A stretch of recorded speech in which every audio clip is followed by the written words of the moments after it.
Welcome to Wisdom Woman podcast. I believe that it's in constant change and growth, not in perfection, that we find happiness. In this podcast, I'm going to be talking with top performance professionals about tools, techniques, new ideas on how to develop your communication skills, use your creative thinking, be a team player, manage your tasks like a pro, be motivated, become an expert on relationships, and a problem solver. Everything you need to be 5 stars in all areas of your life. My intention is to help you develop your skills and find balance between your professional and personal life. My name is Betina Pflug, and I hope I can be your trusted advisor. Welcome, wonderful listeners, to another enlightening episode of Wisdom Woman, the show where we explore the remarkable stories and insights of inspiring individuals from all around the globe. I'm your host, Betina Pflug, and today we have a truly exceptional guest who is no stranger to the challenge of global family. Our guest today is none other than esteemed Robin Pascoe. Robin is a true force, and I would love to embrace her here in our podcast today. With a passion for understanding and navigating the intricacies of international living, she's dedicated her career to supporting global families through their unique journey. Now, before we dive into this enlightening conversation, let's take a moment to get to know a little bit about Robin. Robin is an accomplished author, speaker, and advocate for the challenge faced by global families. She's also the creator of an amazing school that we're going to be talking about, and very famous in Brazil as well. Her insightful work delves into the multifaceted issues that expats and their loved ones encounter as they embark on adventure around the world. In this episode, we're going to explore a topic close to Robin's heart, the challenge of a global family, because she is part of a global family for sure. And she has been a great inspiration for many people, also wrote an amazing book that we're going to be talking about. And she's in Costa Rica right now with an amazing project that we're going to discuss. So now that you know a little bit about her, and without further ado, let's welcome the incredible Robin to Wisdom Woman. Thank you so much for being with us, Robin. I'm delighted to be here. So you're in Costa Rica. Do you want to start explaining why you're doing there? What is your project besides helping expats? Well, I'm in Costa Rica because our third culture daughter, Lily, who, like many third culture kids, wanted to save the world. And from a very early age, she became an environmental educator, starting with the time that we were at the International School of Beijing, and she was 8 years old, and we created the environmental brownies. It just kind of went from there, but she's got her PhD from Cornell in environmental education. And as it happened, she was working in Central America on a project for Cornell called Bird Sleuth, which she translated into Spanish and delivered all through Central America.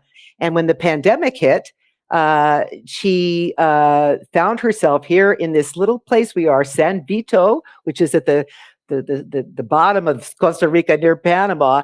And we had helped her purchase a property called Finca Cantaros. And it was the perfect place for Lily to lead an environmental education project. And what she wanted to do was start with, build on what she was doing with Bird Sleuth, using birds to teach children how they need to protect the bird's habitat. And now we've moved into forest restoration. Finca Cantaros Environmental Association, which was started during the pandemic, has environmental education at the core of everything it does. They use forest restoration and birds as their educational tools. And she has different tree growing projects. She has a women's project. She has so many things going on here. And she said it was a family project, and guess what? It has become a family project.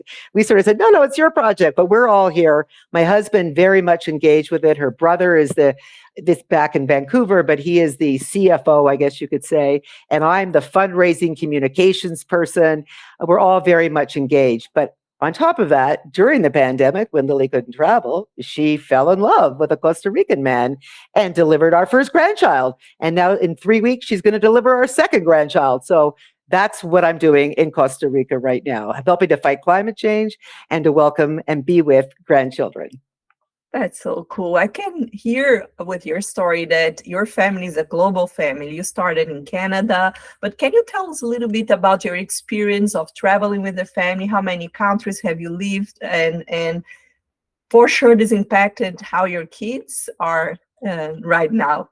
Can you tell us the Absolutely. story? Absolutely. Well, Lily, our firstborn, was born in Bangkok on our very first assignment. My husband was with the Canadian Foreign Service, and we had 4 postings over 15 years from our base in Ottawa. Actually, we were out in the Gatineau Hills of Quebec, but from our base in Canada, we first went to Bangkok. Well, actually, my husband and I first went to New York, but that was before kids. That was kind of fun. But then our first posting was in Bangkok, where our daughter was born. Our son was born in Ottawa on a posting back to Ottawa because I said, you know what, one birth overseas was enough for this person. But basically, we had Bangkok, then we went out to Taipei, Beijing, and Seoul over 15 years. And my husband became a China hand, spoke Mandarin. That was what we were doing primarily. But when we were in Beijing, Seoul on our final assignment, he was offered a wonderful position in Vancouver with the Asia Pacific Foundation to help encourage foreign students to come to Canada. So we relocated to Canada, repatriated essentially to Vancouver, where we had no family, we had no connections, so that gave me a lot of content to write about, repatriating when you don't kind of have any roots in the community. And basically, we've stayed there since the mid 90s when we went there, so over 25 years. But from there, we kept traveling because I certainly was traveling as the expat expert. Our daughter began traveling when she started to become engaged with the environment, and she started to go to different places to study or to work. Our son, I always say, my daughter's the environmentalist, but our son's the tree hugger. He didn't ever want to leave, as you know. Every expat mom knows. 2 children, one wants to travel, one never wants to move again. Our son was the one who absolutely never wanted to move again. So he's a Vancouver boy and he's still there. But basically, we kept moving around. But even from Vancouver, my husband first was doing this network to bring foreign students to Canada. And then in the early aughts, he became engaged with Maple Bear, this school project that we also started. So he was always traveling. So we were never really in Vancouver. And it was only at the time of the pandemic that we, after 40 years of marriage and all this travel, suddenly we were grounded. But we've always thought, of course, of ourselves as a global family because everybody we know is in far-flung places, as you know. And then when we created Maple Bear, I kept calling us the Maple Bear global family because we're now in over 40 countries. But when I was doing the work for them, we were in about 30. And I said, well, we have all these wonderful cultures. It's an amazing family, so diverse. So we always very much felt global rather than local. Having said that, we have become very settled in North Vancouver, where we are in the same house we bought 25 years ago, and which I write about in my memoir, saying that my husband bought the house and I went to an ashram in India instead because we were about to repatriate. So we've kept the global sensibility, and I've always very much kept involved with families in global transition, which was the organization that absolutely was engaged with global families first as a speaker and with my books. And then for years when I wasn't engaged, I became pretty much a donor, and I started to, I'm the foundational donor of Families in Global Transition, and said, I see the importance of this organization.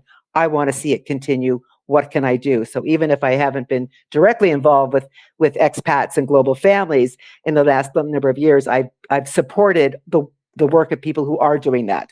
So I still very much have the sensibility after all these years. You never lose it. Once an expat, once a global person, you're always a global person because you have that worldview, right? So that never goes away. And what motivates you to write your latest book? And can you talk a little bit about the topic of the new book?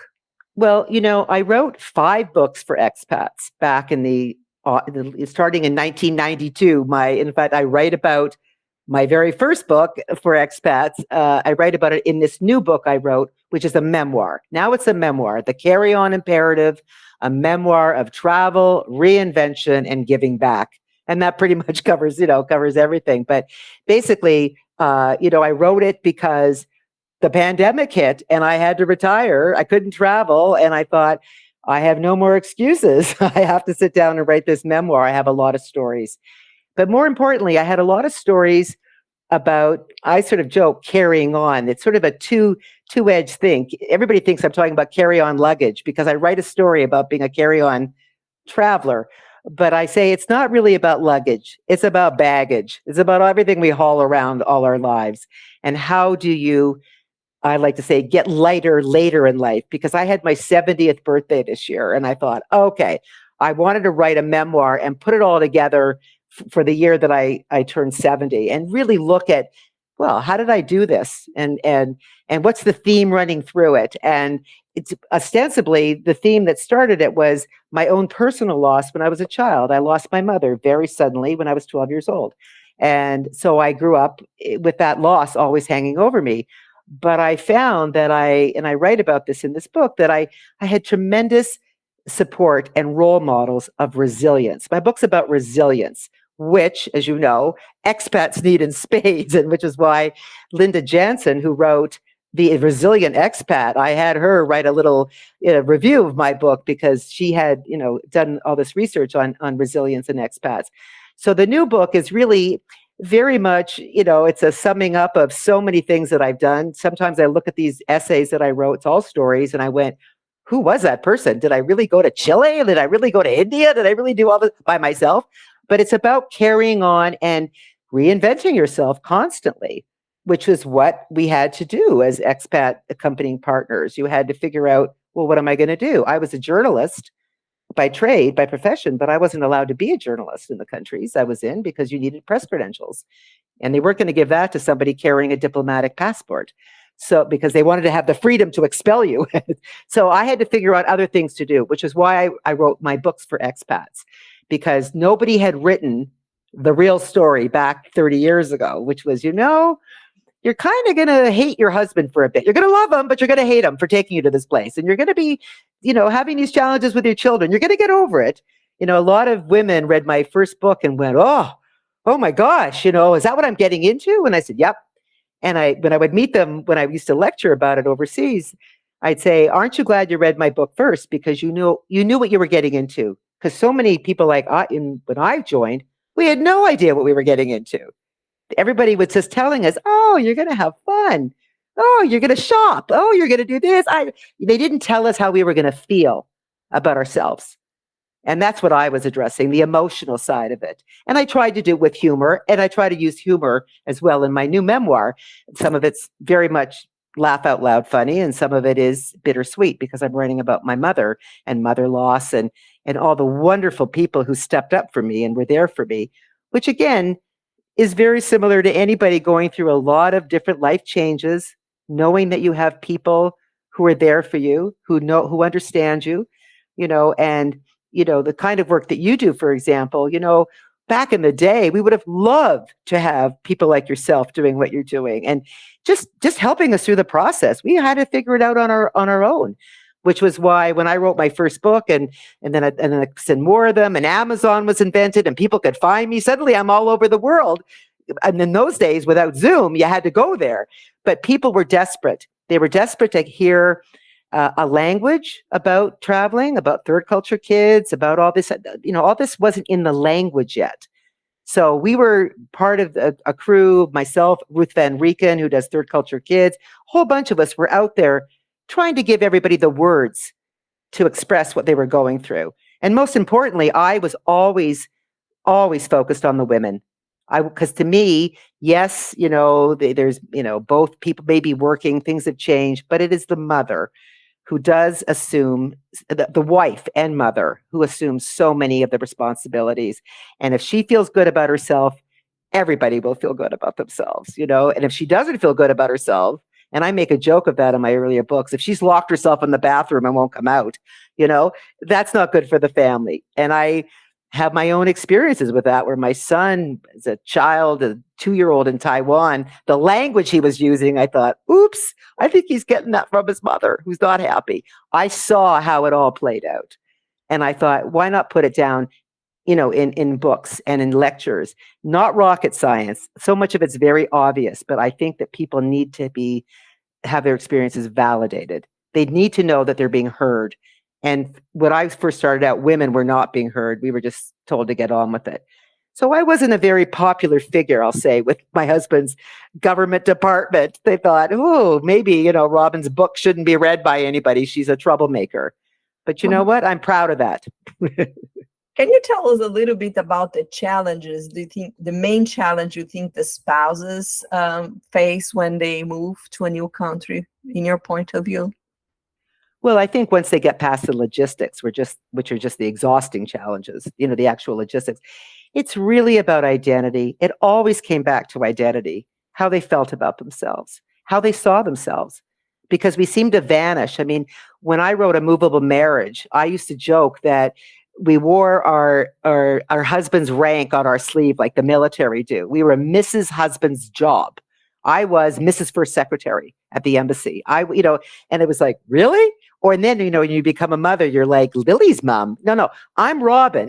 Like, can we talk about what I do? It was really about identity. And I guess I was very determined to help other women recapture their identity and to also know that they were not alone.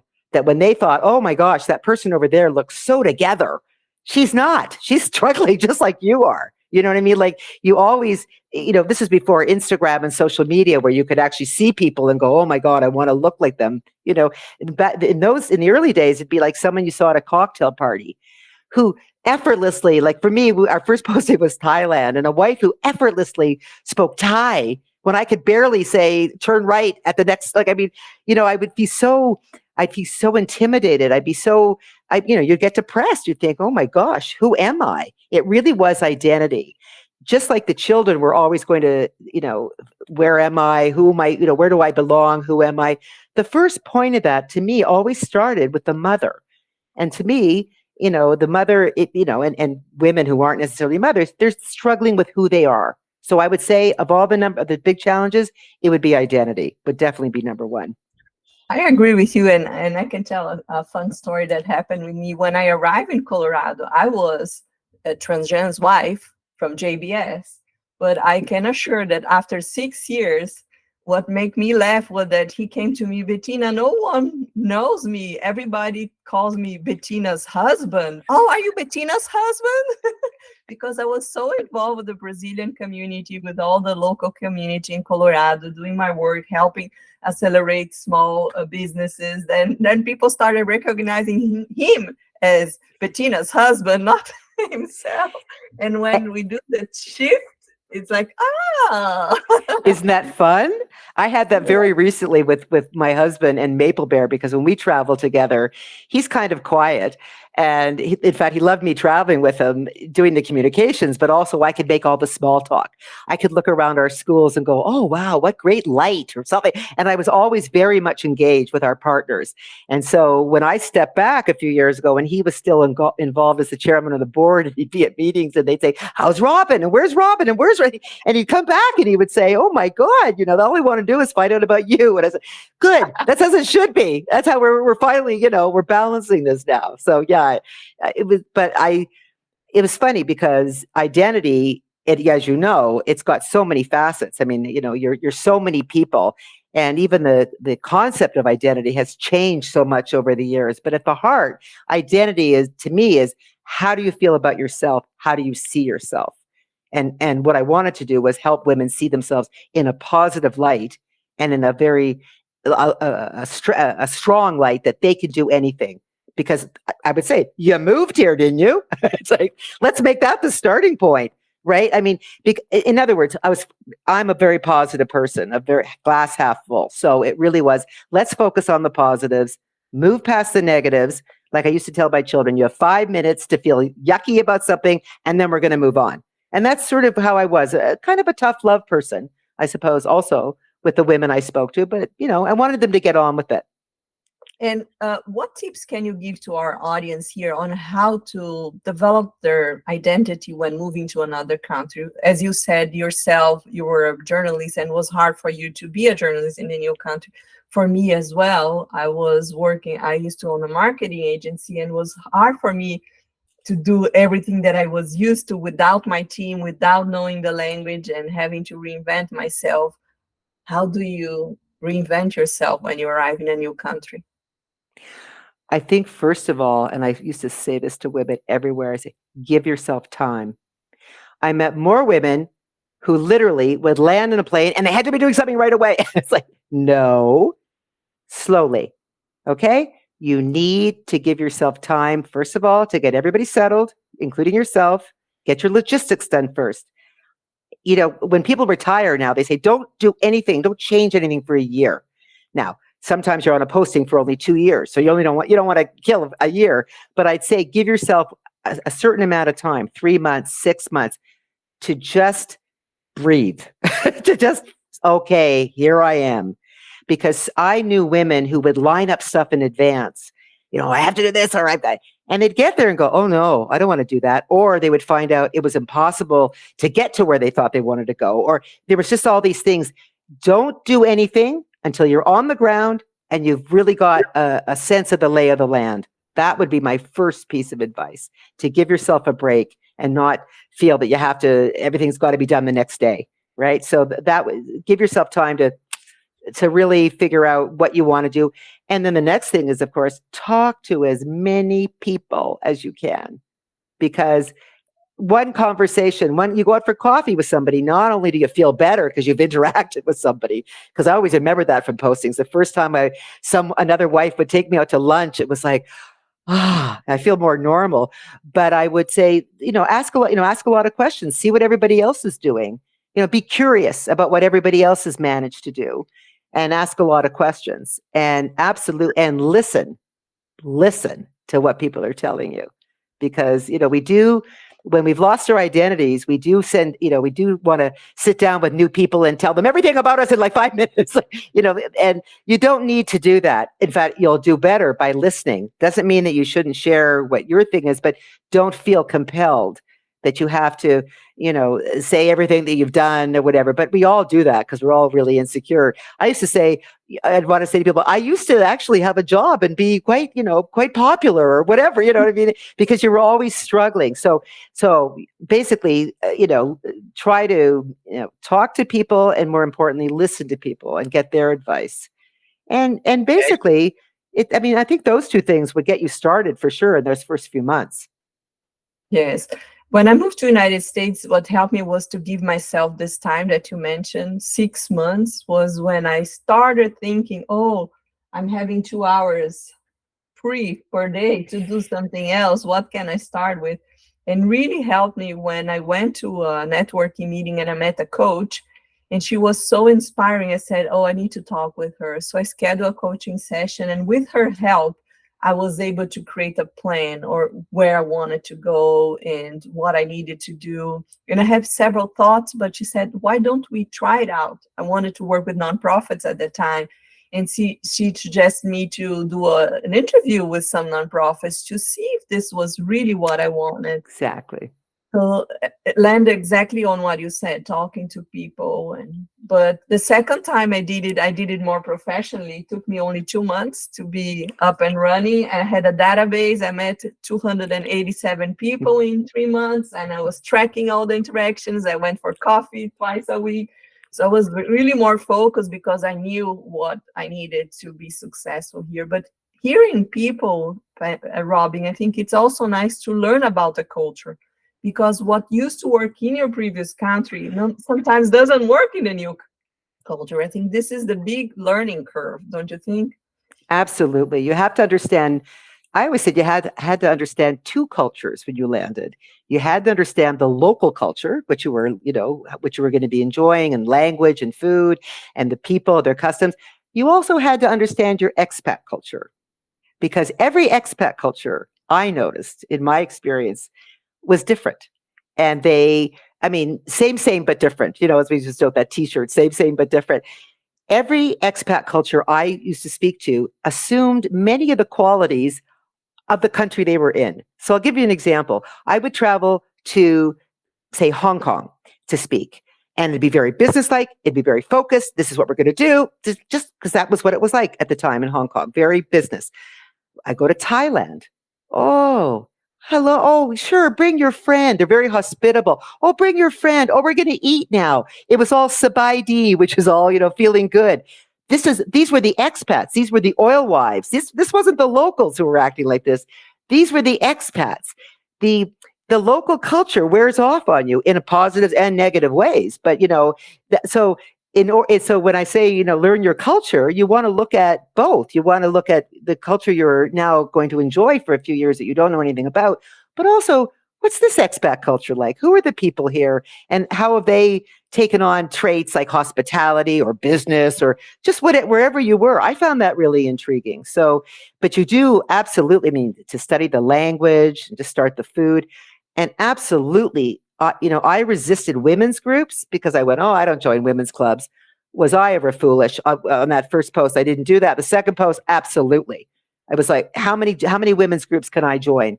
I shouldn't say it. My first post, I had a baby group I helped start, so that was important. But the women's groups were fabulous because they were there, and you could meet some people. You didn't have to, become a bridge player or any of that stuff, but you could go and you could meet some other women and find out what they're up to. So I would say in those early months, also join a few things. Don't join, but don't volunteer right away. That was my other piece of advice. My husband used to stop me from raising my hand in school. Wait, take a breath before you dive into it, because you can definitely get sucked into what I used to call the volunteer vortex in those communities. And then you'd be so busy, you didn't have time to really either be home when your kids came home, or you didn't have time to enjoy anything.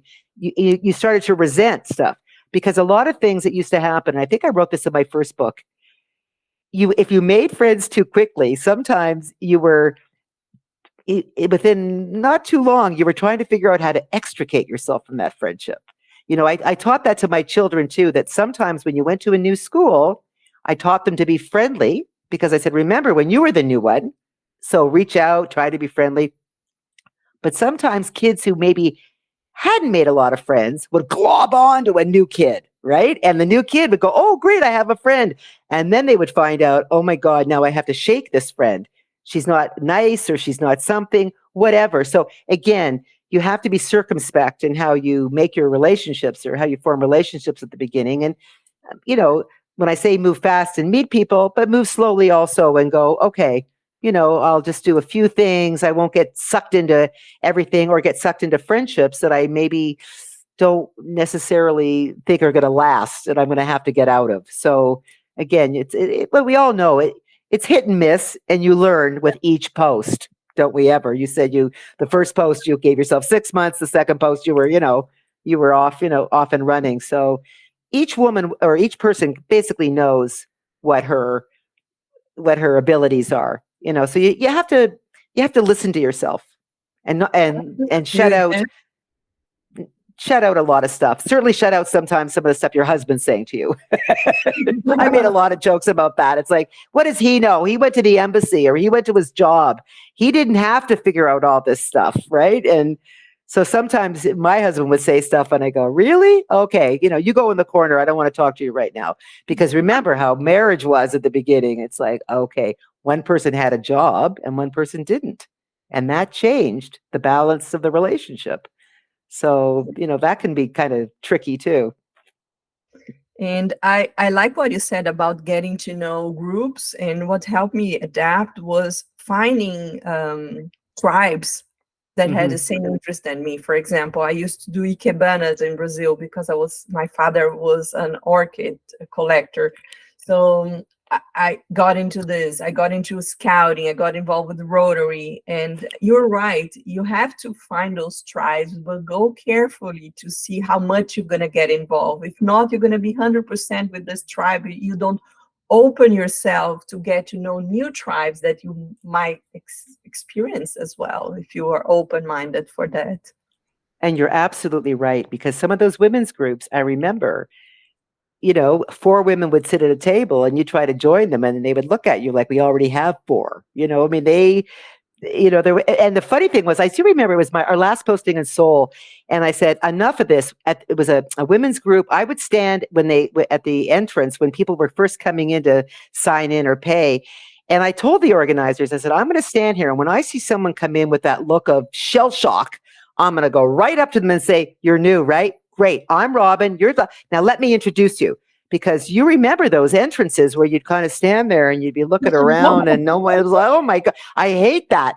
And so I thought, no, I remember feeling like that. So I'm going to park myself right at the door and start introducing people. But generally I found, most women were incredibly welcoming. You always get somebody in each crowd. And we were with embassies where there was always somebody who, caused trouble or whatever. But basically, I think women helped women more than anything. And I write about that actually in my memoir, that when I was the expat expert, if it hadn't been for expat wives, my tours would have been entirely different.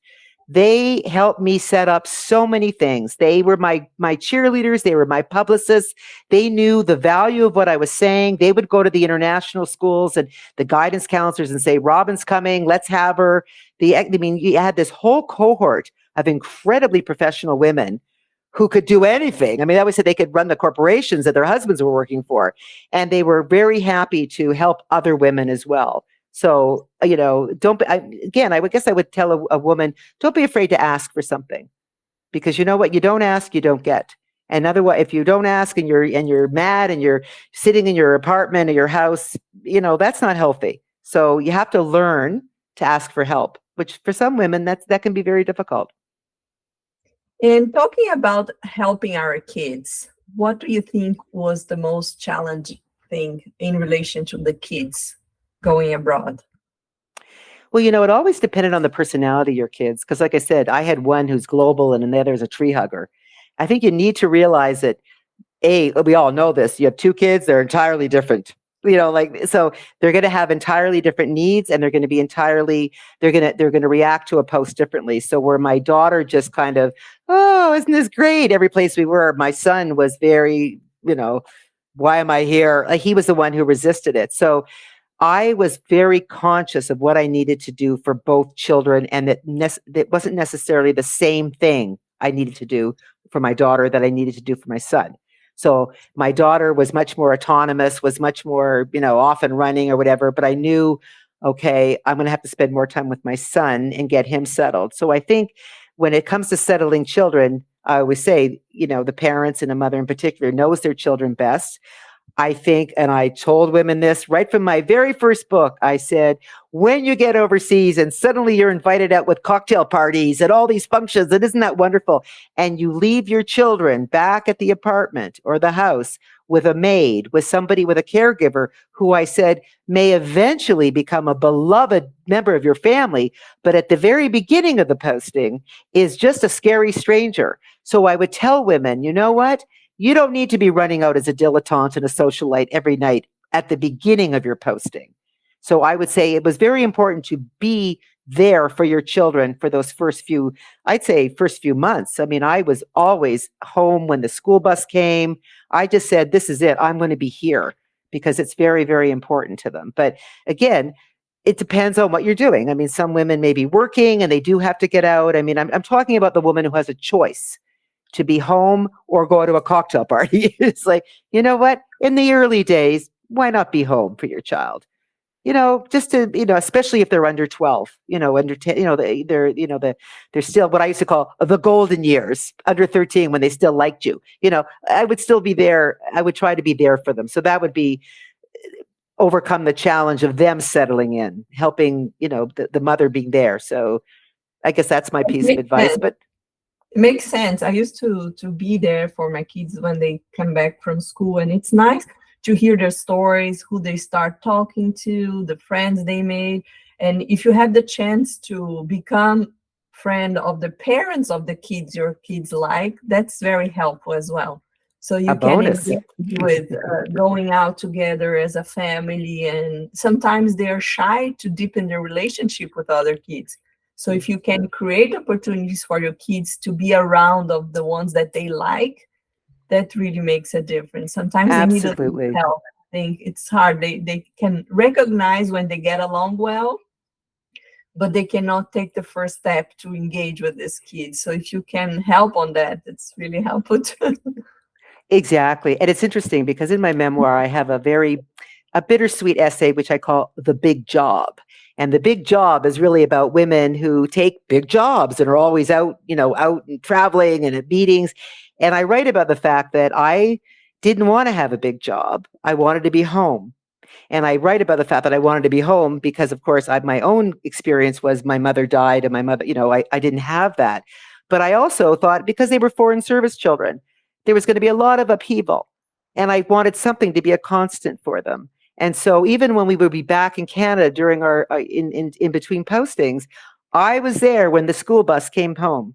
I baked a cake and joked like, I probably would have been thinner if I hadn't baked all those cakes, but I wanted to be there when they were full of their stories when they first came home from school. They're and we would sit down and we would have snack together. So I created those rituals with my children, and I that's why I said that was my biggest job, was to get my children through childhood feeling safe and secure with me and with our family, and being home at the end of the day, and overseas for sure, because I saw that in places where I think some of the other wives, as I thought, okay, you're out shopping, like maybe you could be home at that point of the day. But again, no judgment. Everybody does what they need to do. I mean, because it was so easy to go, oh, well, that mother should, because expat communities, everybody's, chatting at each other, but you don't want to judge anybody. But it worked for me. And I would advise, I would always say, listen, everybody has to try their own thing, but, you have to be available at every Yeah, stage of the posting or repatriation. Just be available, which essentially, as you know, Betina, is just being a mother. You don't have to be traveling to do that. But we always said the issues of expatriation, everything's magnified. So if you felt you had to be there for your children after school when you were in your home country, you probably really should be there after school if you're on assignment, at least in the early days. So yeah. considering that they might be more challenged. And what I suggest for people, if you can find a job or do anything that you love doing, because you need to fulfill your soul as well, try to adjust the hours and be more flexible to be there, because one of the things that's challenging is also when your kid is sick and you have to be there, take them. So I was able to organize my professional career in a way that I worked the same hours that they were at school mainly, and some hours when they go back I was able to work from home. So I was there for them. I was doing my thing because I didn't want to let go my career, but I was able to adapt the way I was working to fit with the family. I think if you're Exactly. flexible and open-minded to keep investing in yourself, but also give a little bit of yourself for your family, that's really important. You mentioned that the female is the anchor of the house, and I agree that it's so important to bring stability. Absolutely. And now it's easier than ever, as you know. I mean, I didn't have Zoom, I didn't have the internet. It's like I always said I probably would have loved being an expat if I'd had the internet, because what I had missed most of all was reading the newspaper, was watching a movie. I mean, we were in China in the early 90s. I mean, it was like, we used to watch videos that somebody taped in Moose Jaw, Saskatchewan and sent them to us. I mean, it was insane. We would share them, but I mean, we didn't have any access to what you have now in order for your career too. I mean, to just basically, well, do what we're doing. I mean, look where you are and look where I am, and we're doing this. I mean, it's so basically take advantage of the fact that, wow, you can do all this stuff and be there for your children too, which is very important. Let's talk about communication, Robin. How do you think an expat can smooth the communication inside the house? Because as you mentioned, the relationship change between husband and wife, the relationship between the kids. So an important topic is to keep the communication flowing. Do you have any tips on how better communicate in the family? Well, it's interesting because, of course, we didn't have to deal with phones, at the table. We didn't have screens. And in fact, in the early aughts, I was lecturing at the American School of London, and there was a financial guy in the front on his phone, whatever. And, and I looked at him, I said, one day, I think it was a BlackBerry, because back then, so one day your child's going to put that phone up as a barrier between you and, like, in other words, do not be just so distracted that you're not talking to your child. Right. So I would say, again, these are families, and I never had to deal with this, but when you're going to have your main meal together, because that was something I highly recommended vis-a-vis communication, was having one meal a day together as a family. And if it can't be dinner because somebody's working late at the office, then make it breakfast. But you all sit down at some point during the day, the morning or night together, okay, and break bread. And I would say absolutely no devices at the table. I mean, but again, what am I? I can say, oh yeah, don't use your device. I haven't had to rip a device out of somebody. My granddaughter here, who's 2, has never been on a device, which is fantastic. So, I don't have that experience, but I would say for communication, you can't communicate if you're holding a screen up between you and your child. So put everything away and have your time together at a family meal. Family meetings were very important, where you sat down and said, we're going to discuss this together as a family. What do you think about this? You have to listen to people. Having said that, it was always clear in our house who made the final decisions. We were not with this. These were serious things that we were doing, and we weren't going to cancel a posting because somebody didn't like the color of her dress. You know what I mean? Like we were the adults in the room. That's the only way to put it. Maybe I sound like a real tough love kind of person, but we would want to listen to everybody, hear everybody's concerns, address them when we needed to. Certainly tell a child when you're wrong about something, because boy, does a child ever love when a parent admits they were wrong. But basically make decisions together as a family and say, okay, I've heard everything. We're going to do this. I've heard you, but this is what we need to do. So if everybody knows why they're getting behind a decision, that makes it easier to take a decision. So you have to give them the information, and you have to say it clearly, and you have to do it without emotion, without getting into, get this person's saying this person's saying that. When I wrote my marriage book, maybe this applies too. We used to joke that when you sat down with your husband a lot of time to talk about stuff, they would immediately want to fix everything. There was a whole dynamic between the husband. And from a marriage book, I got this great idea that you hold up an imaginary placard that says, I'm about to say something, and it's not a criticism. I just want to say that. It's just something I want to say. And you would go from there. And it was amazing how often that diffused it. Or, it just kind of took the edge off it, because immediately somebody would think you're criticizing me. You say, I'm not criticizing you, but I'd like to ask you. And the question when you're in an expat life is, when is our shipment coming? when is our stuff arriving? And it wasn't that you're a terrible fool, incompetent, and you haven't been able to ask. It was just a simple question. I'm only asking when it's coming. I'm not criticizing you. It's a simple question.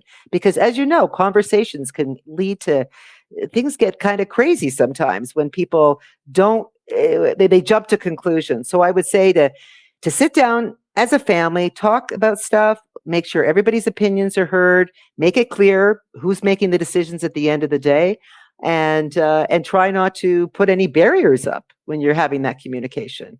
If you're having a family meeting, nobody is running off or looking at their email or answering a WhatsApp. That would be my advice. Yeah, talking about family communication, I think one important talk is about life cost. And in our family, we sit together to discuss our financials once a month. And this was so important because it's different in each country, the culture. In Brazil, for example, I used to have a lot of help at home. We had someone helping us cook, we had someone cleaning, someone walking the dog, someone cleaning the yard. And then we arrived in the United States, no help at all.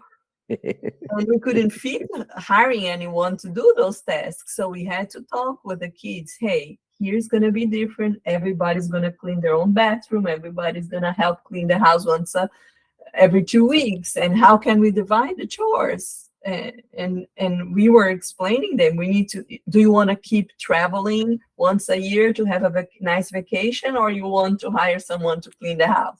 said, no, we want to keep traveling once a year. So we were kind of sharing the options we had and making them be involved. Why we're saving for life, turning off the air conditioning.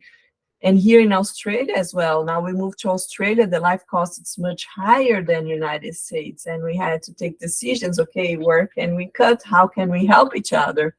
So I think sharing small things, even if your kids are small, explaining them, hey, we need to save on the supermarket. How can we do that? It's super important. Totally agree. And it's so funny because even when we were overseas, Bettina, I used to make my children do chores, even when we had help, because I said one day we're going back to Canada. So I remember you have to make your bed, you have to empty the dishwasher, you have to set the table, literally you have to do these things because when you go home, you're going to have to do that. And when we repatriated in the 90s to Vancouver, and absolutely it was like, oh my God, what do you mean I don't have somebody doing like somebody, as you say, because I was used to that. I said to my children, guess what? My daughter was 13, our son was 9 when we repatriated. I said, we have a new name for us. We're the clean team. I can't afford a cleaner here. So guess what? On Sundays, we're all cleaning this house. Okay. I would tell my son, listen, you're 9 years old. This is what you can do. In fact, my daughter got so into it that years later, my girlfriend of mine who ran a B&B said, I know I can hire you as a cleaner because I know your mother taught you how to clean a toilet. I said, we're all going to do it because we couldn't afford help. So I absolutely agree. When children just think there's a money tree in the backyard and they have no clue how the leaves on that tree grow, it's just money, they will spend it they will spend it. But if you explain to them, and I think you were very wise, we can do this, so we can do that. You're explaining it, and then it makes sense. And then they're also part of the decision. They're part, they makes them feel grown up. But mostly, there is always a propensity for children overseas to drop their clothes on the floor. And, it magically gets laundered and is back in my, closet the next day when you have help. And that's, we were very strict about saying how fortunate we were when we did have help and that we're going to have help in Canada. So we better all learn how to do stuff. And I made them do it. And I think they're better for it, to be honest. So I agree. I think it's great what you did with your kids too, because kids they need to know, bring them into decision making and make them feel adult that way. Yeah, I have a story to share. It was really fun. I wanted to start working more hours, but I wanted them to feel safe with my husband and have someone at home. So I thought, maybe before dinner I could work some hours while my husband is here. But they had an expectation that I was always responsible to preparing dinner. I said, how am I going to do that if they expect me to prepare dinner all the time? So instead of just coming up with ideas, I just sat with them and say, hey, I want to use those 2 hours before dinner to really start my business. And I think those 2 hours will be very productive, but I cannot prepare dinner every night if we do that. How you guys can help? And then one of my daughters said, why don't we do teams, Mom? One day I cook with Daddy, the other day I cook with you, and then my sister cooks with you, and we both can cook together. And then we do like a time shift where everyone have teams and they cooked, and it was really nice to bond with each other. And they came up with the idea. It was not me. So we hired Great idea. box that comes with all the ingredients, and they had the recipes. I didn't have to worry. We all learned how to cook together, and I had the 2 hours extra to start investing in my own business, but was just having an open conversation, not imposing something, but saying, hey guys, I really would like to do that. How can you help me? And you created a win-win scenario. Everybody won in that. And that's fantastic. I totally agree with what you did. But, a lot of, it's hard. And, because we're obviously very like-minded. We want to do this and we'll do it. People talk about it and then they do it once. And so that's another piece of advice. You got to carry through on stuff. You don't just throw something out and go, yeah, let's try that. Sometimes it takes a few attempts for something to stick. So there's an element of perseverance, which of course we all have naturally. I mean, if you've moved overseas, you've got perseverance. You're going to get it. You're going to figure it out. So you need to play to the strengths that are already there. And absolutely, when your children suggest stuff, that's brilliant because then it's their idea, right? Yeah. So that makes sense. So my last question to you is that how do you think mothers and parents can help kids adapting to new schools? You're very have a lot of expertise with the school that you launch, and any tips on how can we help kids adapt to the school? That's a really interesting question. Well, first of all, just about our Maple Bear schools, I was the communications person. I mean, not the pedagogy, the curriculum, those were, we have a whole academic, faculty and stuff like that. But I did see different schools. And of course, our Maple Bear schools are not for expats, except in communities, they're for the local communities of the emerging middle classes. And I think in Rio, for example, in Brazil, there's some expats because they wanted to have a Canadian education, but generally they were not for expats. But when I went to the international schools, first of all, the international schools are amazing. I was always so impressed with the caliber of people who worked in international schools and some of the counselors and the people working in the guidance, because those were the people that I dealt with. When I used to lecture at international schools, before I even spoke to the parents or the kids, I would talk to the guidance counselors first and say, what are the issues in this school? I want to know, so that I know what they're going to ask, what we can address, what I might be able to say as a visitor that you can't say because you're here all the time, that sort of thing. But the interesting thing about the international schools is that, they're very much like, I mean, if you're coming from a Western educational background, you're really just plumping in. I mean, so the education side is pretty straightforward. Certainly more challenging. Some of the international schools were very, very difficult. So it's really, what you're really asking is, how do you help them adapt on the social side? How do they ease into it?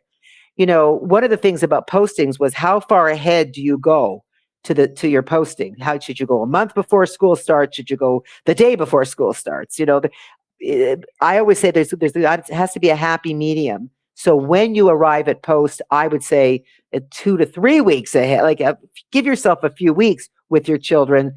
And if it's possible, and many of the schools will allow this, they should at least go see the school, see it, because, so much is scary because they can't picture it. So the minute they can picture it, oh, okay. And then also, you know, you always want to try to find a mentor for your own child, another child who maybe is either also just arrived and kind of looking for friends, which is always a good thing, or somebody who's maybe a year ahead. You always want to have somebody who can brief them. The internet may have allowed you to Google everything, but it's not like on the ground reconnaissance with another child who's giving you the goods. So I would certainly say that you could ease your child into their adjustment by finding another family with a child that's going to be maybe in their child's class or in their grade, who knows the school or is also going for the first time, or somebody who's going to be at the same stage. So there's somebody at school that first day that they already know. And because, you always want to have that security to know, okay, I've got one person to talk to.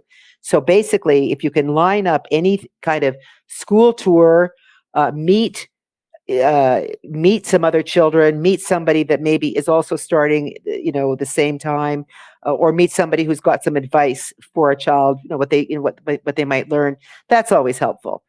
Otherwise, it's really, I've seen a lot of expat kids. They're professional movers. They know how to go from school to school to school. Nobody is better than the military children. We met so many military children along the way, especially in Seoul at the time there was a base. They were awesome. I mean, they were maybe on their 8th or 9th school. They switched so often. And I'd see their mothers, really try to be there for them. So essentially, it goes back to trying to make sure that nothing is scary. They can picture something, and you're there. You're there to catch them. You're there, maybe not to hold their hand the whole time. They're going to have to, get on with it. But I think in the early part of it, kind of knowing that the mother, somebody's got their back, that helps the child along, I think. I love what you said, because my biggest challenge was that my kids in 6 months could speak better English than myself, and they understood better about the school system than myself. So the only way I could support them was by being there for them emotionally, checking if they were okay. But I had to empower them to be responsible for their own progress, and said, I'm not going to be able to learn all the school system from here better than you.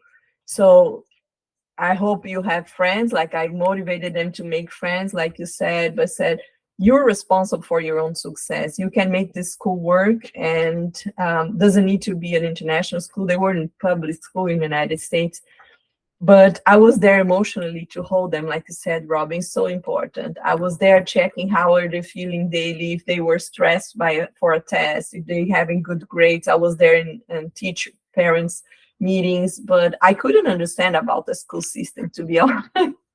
It was really challenging, so I But had you to didn't need empower. to.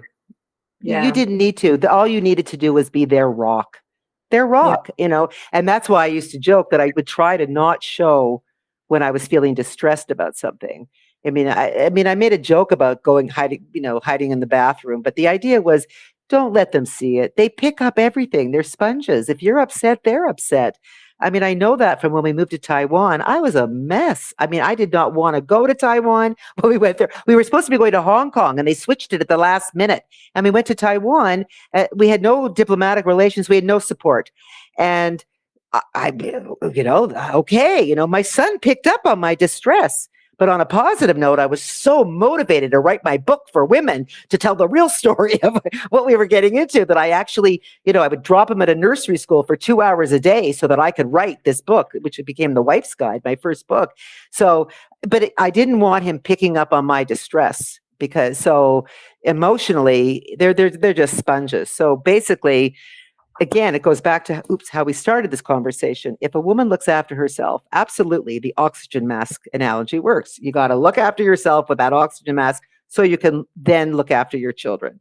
So if you're feeling good and centered and strong, you will be able to you will say, okay, let's go meet that neighbor. Let's go whatever. If you're not feeling good about yourself, you won't go out the door and meet the neighbor with the child the same age as your child. You know what I mean? So it really does always come back to the rock, the woman, or the mother or the primary caregiver. So I guess and that the that would rock help the child. the rock can also be vulnerable. I think if you show your vulnerability and how you're turning around your vulnerability, show how you're feeling. You feel sad as well sometimes. You miss your friends the same way they miss, but show how you're overcoming your own limits is the key because they observe. They can see that you feel that way. So I recommend not hiding your feelings as well. If you feel down one day, show them that you're down and what you did to get out of it. Because you are the role models. And that is the key. And I write a lot about that. I've written a lot about that throughout my career. And absolutely, I did that in my memoir that I looked for role models of resilience. You look for role models and children, you are the role models for your children, for better or for worse. That's always the fun part about being a parent. You go, wow, my child's just like me that way. Oh, my child's like me that way too, the one that I don't like. But you always have to be conscious of, but I agree. What I mean about, hiding out, it's like, I don't like to argue.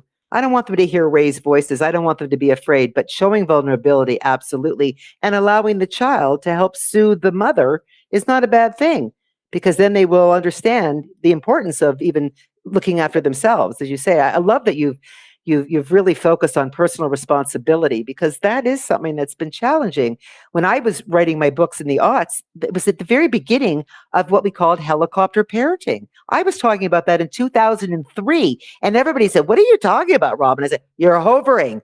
Enough." And then it got worse with the cell phone. I said, really? The child came home from school, stood in front of the fridge, and was going on the cell phone with her mother. "What should I eat, Mom? I'm standing in front of the fridge." Like, come on. Like, you could choose something to eat for yourself. You needed to, create environments where they could make decisions for themselves.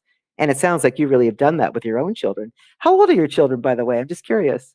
How old are They were yours? 7 and 9 when we moved the first time. Now they are 18 and 16 the second time. Oh, okay. That's more interesting. More interesting. Okay, I just wanted to get an idea of it because it changes each time. We got out of the Foreign Service when our daughter was 13. I said, okay, now we're going to come home. So we got the early childhood overseas, but we weren't moving them as teenagers, which is a whole other challenge. I know. Robin, I love what you mentioned about your books. Can you tell our audience how they can purchase your books and what is the name of your latest book? And if they purchase your book, I think they're collaborating with your project in Costa Rica, isn't that right? Yes, what I decided to do, because I'm very much engaged in my daughter's environmental project, Fica Cantros, 100% of any book sale goes to is you're fighting climate change here at Finca Cantros, and the books are for sale at Amazon. Amazon.com, UK, all over the Amazon universe. I also made an audiobook though, as well, which is you can go to my website, robinpascoe.com, and you can listen to an excerpt. I recorded the audio myself, which was a real trip. I loved it. So there's an audio version that you can order. There's a Kindle and an ebook. I mean, that was the most amazing challenge of doing a book now after 15 years. I did it 15 years ago, Raising Global Nomads.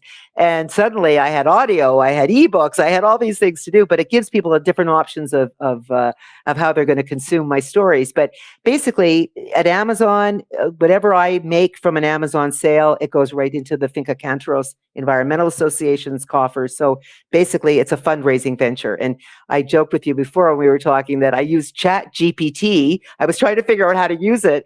And I was suggesting stuff to it. And they said, they gave me the hashtag memoir for a cause. So that's how I'm promoting my book. It's a memoir for a cause. And the cause is fighting climate change at Finca Cantros here in Costa Rica.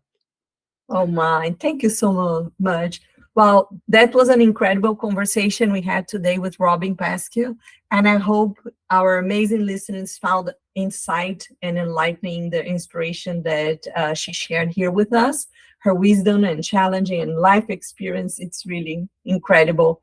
Now, before we wrap up today's episode, I want to extend a heartfelt invitation for you. If you've been touched by today's conversation and you're ready to take your journey to the next level, I encourage you to schedule one-on-one with me on my website, witchy.tech, and also purchase the books that Robin is telling. For sure, she has so much to share. And all her information will be on the description of the podcast, her LinkedIn profile. She's very fast on LinkedIn. But the best way to contact you, Robin, is by email, or you prefer people to contact on LinkedIn? Well, actually, my robinpascoe.com has a contact form, and I said anybody can contact me anytime. Perfect. Thank you so much. I really appreciate it. Thank you so much for having me. Thank you for listening to Wisdom Woman Podcast. To hear past and future episodes, please subscribe to the show on your favorite podcast channel. We appreciate your reviews.